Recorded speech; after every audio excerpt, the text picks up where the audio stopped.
Bonjour à tous et bienvenue dans cette nouvelle vidéo, j'espère que vous allez bien et je suis ravie de vous retrouver pour ce troisième speed painting du mois de janvier. L'illustration d'aujourd'hui est un petit peu plus grande que les précédentes puisqu'on est sur un format qui est un peu plus grand que du A4 et le papier aussi a changé puisque là on est sur du papier Arches, alors toujours sur du papier de très bonne qualité 100% coton et on est sur du grain fin. Comme je vous l'ai déjà dit et que je vous le répéterai probablement souvent, le grain fin, il faut se méfier parce qu'il peut beaucoup varier d'une marque à l'autre et parfois même selon la gamme du papier, le grain fin n'a pas du tout la même apparence, pas du tout le même aspect, pas la même texture d'une gamme à l'autre. Donc toujours tester, il ne faut pas vraiment se fier à ce qui est écrit à la simple appellation grain fin. Et notamment chez Arches, il est quand même assez texturé, plus texturé que sur certains autres papiers que j'ai. Donc voilà, ça peut ne pas plaire à tout le monde. Il faut s'en méfier. Le petit souci que ça peut amener, en fait moi j'aime beaucoup la texture, j'aime beaucoup quand le papier a un grain, tant qu'il n'est pas trop fort, j'aime bien. Le seul petit souci c'est que quand après vous scannez ou que vous prenez en photo, le grain ressort beaucoup. Et comme c'est réimprimé derrière si vous voulez faire des prints, ça passe pas top. Bon, cela dit, là ça va encore. Et puis le papier c'est un vrai bonheur puisque Arches c'est de la très bonne qualité. Après, en lui-même, le dessin n'était pas très complexe, simplement, comme vous vous rendrez assez rapidement compte, le fond m'a demandé beaucoup de couches. Et c'est souvent comme ça, quand vous avez des fonds avec des dégradés, des nuages, même quand c'est pas des fonds très complexes, puisque là on est sur un fond qui est assez simple, le fait qu'il faille rajouter beaucoup de couches, vous avez plutôt intérêt à avoir un papier solide derrière. Pour ce qui est du dessin en lui-même, alors j'ai pris un modèle que vous pourrez retrouver probablement dans mes tableaux Pinterest. Il me semble que c'est une image qui vient de Pinterest. Et je dois vous dire que même avec un modèle, j'ai un peu galéré. Parce qu'en fait, les personnages qui tiennent comme ça des épées... Alors déjà, tenir une épée, c'est pas évident. Parce qu'il faut bien montrer le mouvement de préhension et au niveau du manche. Et souvent, en plus, il y a les deux mains. Donc, pas évident, sachant que les mains sont inversées l'une par rapport à l'autre.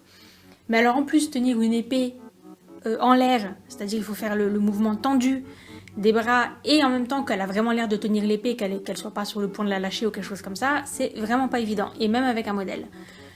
Mais bon, pour une fois j'étais assez contente du résultat, donc je suis contente d'avoir réussi à faire l'illustration. C'est pas la première fois que j'essayais de faire ce genre de dessin, mais juste j'y arrivais pas quoi. J'avais toujours un souci avec la façon dont elle tenait l'épée, j'avais l'impression, je sais pas, soit je pliais trop les bras, et du coup, elle n'avait pas vraiment l'épée au-dessus d'elle.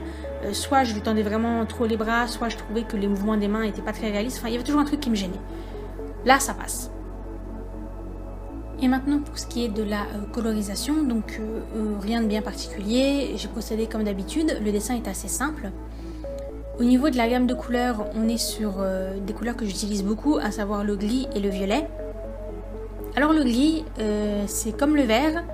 C'est pas des couleurs qui sont spécialement mes préférées ou que par exemple je vais avoir chez moi ou que je vais m'habiller avec ces couleurs ou quoi que ce soit dans le genre. Mais bizarrement, j'ai un besoin irrépressible d'avoir 15 000 nuances de ces couleurs-là. Alors le pire c'est le vert, mais le gris je suis pas mal aussi, puisque j'en ai un sacré paquet. Donc évidemment je me suis bien lâchée là puisque l'épée, le métal, la petite espèce de petite cotte de maille qu'elle a, etc. ça s'est prêté tout à fait.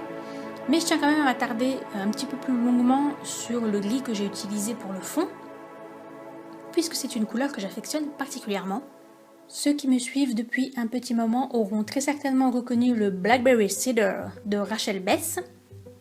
Donc c'est la couleur du fond qui est un gris irisé violet, c'est-à-dire qu'on a la teinte de base qui a un reflet qui est d'une couleur différente.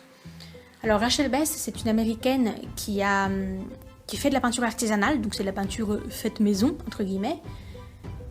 C'est pas la seule à le faire, surtout aux États-Unis, vous trouverez pas mal de boutiques sur Etsy de gens qui font leur peinture eux-mêmes. En général, c'est de très bonne qualité. Ce qu'il y a, c'est que souvent les frais de port ils sont assez hallucinants, sachant que la peinture, vu qu'elle est faite maison en petite quantité, elle est déjà un peu plus chère que la peinture industrielle, mais alors qu'en plus vous rajoutez 15 € de frais de port, c'est pas trop possible. Mais Rachel, elle a des frais de port, en tout cas quand j'ai passé commande, ils étaient très raisonnables, puisqu'ils étaient autour de 3-4 €, alors que j'avais quand même commandé une dizaine de couleurs, donc franchement je trouve ça pas mal. J'ai racheté plus tard une autre palette de chez elle qui sont les couleurs fluo. les couleurs néon, comme ils disent. Et bref, j'ai toujours été très contente de la qualité, donc voilà, si ça vous tente, je vais vous mettre son Instagram dans la boîte de description, comme ça vous pourrez aller jeter un petit coup d'œil. Et si vous voulez passer commande, je sais qu'on m'a posé plusieurs fois la question, en fait il faut lui écrire pour lui demander ce qu'elle a. En fait, chaque semaine elle fait une nouvelle palette, alors c'est les mêmes palettes qu'elle refait, elle fait un espèce de turnaround, mais ça n'empêche pas de la contacter pour savoir si elle a des restes de précédentes couleurs qu'elle n'a pas tout vendu, ou des fois elle fait du surplus.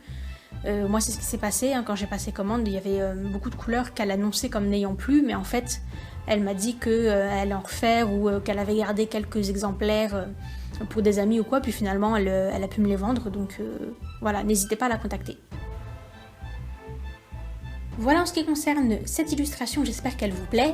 Avant de vous quitter, je tiens à vous dire encore une fois, encore et toujours, un immense merci pour toutes les personnes qui regardent la vidéo, bien sûr, qui me laissent un petit pouce, ça fait plaisir, qui me laissent un commentaire, c'est vraiment super adorable. Merci beaucoup. Comme d'habitude, n'hésitez pas à partager et à laisser un commentaire, laisser un petit pouce, parce que tout ça, c'est ce qui fait vivre la chaîne et c'est ce qui la permet d'être référencée et donc d'avoir d'autres personnes qui tombent sur la chaîne, parce que sinon, si elle n'est pas mise en avant, les gens ne peuvent pas savoir qu'elle existe et donc c'est difficile de faire grandir la communauté. Pour ça, j'ai besoin de vous. Moi, je fournis les vidéos, mais pour le reste, c'est à vous de jouer. Merci beaucoup à tous ceux qui font cet effort. J'espère que vous avez aimé la vidéo. On se retrouve la semaine prochaine pour une nouvelle vidéo qui sera donc un épisode beaucoup plus long et qui sera le dernier épisode du projet BD. Voilà. D'ici là, prenez bien soin de vous et on se retrouve très bientôt. Bye!